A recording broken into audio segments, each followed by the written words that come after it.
Hello everyone and welcome to PTV's post-game coverage of Seton Hall's women's basketball here at Walsh Gymnasium.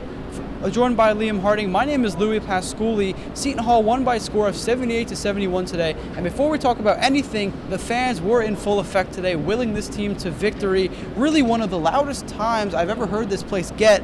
How pivotal was the fan experience here in the Walsh Gymnasium for Seton Hall winning? Oh, the fan experience tonight was a full effect. It was so loud. The energy was immaculate. Everything was going well for the team. I think the performance of the fans really getting into it, especially in the last crunch time of the fourth quarter, really helped carry the team in the victory. Absolutely. Seton Hall went on a run late, and I don't think it could have been done without the fans. Coach Boz had to say something about the fans as well in the post game, and here's what he had to say. That game changed when that crowd just got into it. We did a couple shots, and it clearly Drexel couldn't even hear themselves thinking.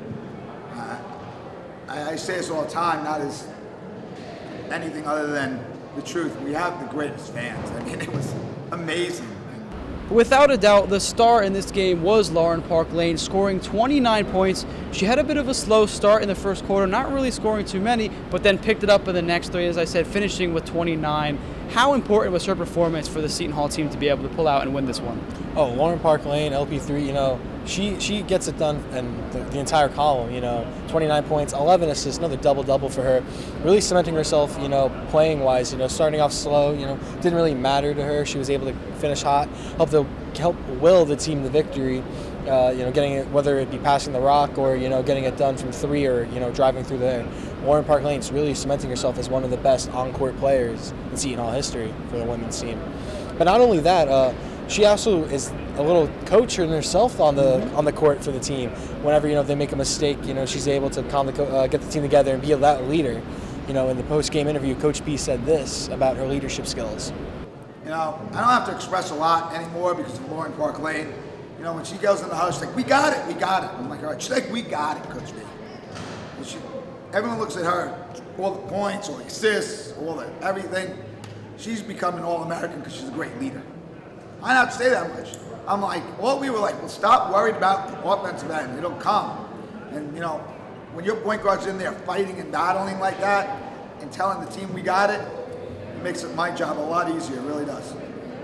Although Laura Park Lane really was the star in this game, it truly was a team effort for Seton Hall to be able to come together, go on a run late, pull out this win. Players like Katie Armstrong might not be showing up in the box score, but making big plays late in that game.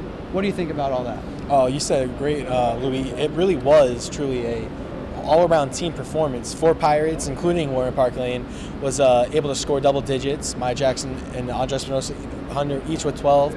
And Sydney Cooks almost with a double-double. But besides even them and Amari Wright, who was off the bench as well, players that didn't get into the game like Danielle Robinson and Skylar Treadwell really were very active on the bench. And I think of that whole sisterhood that they have really helped elevate the team to a win because they know they had each other's backs, and that's what their performance was. So it was really an all-around game from the bench to the starting lineup.